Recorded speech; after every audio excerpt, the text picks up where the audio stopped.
A big stone. It will float just like a real boat. Oh, the stone is too heavy. See? It went straight to the bottom.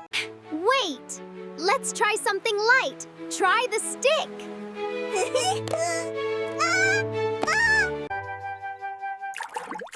It didn't fall.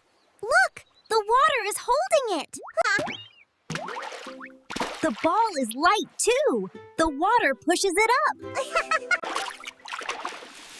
Since the sticks are light, together they'll make a great raft. Yay! Our raft is sailing. The water holds it because it's light.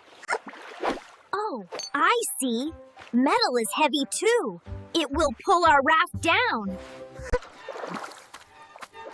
We are scientists now. We know the secret of water. It's easy. Heavy things sink And light things float.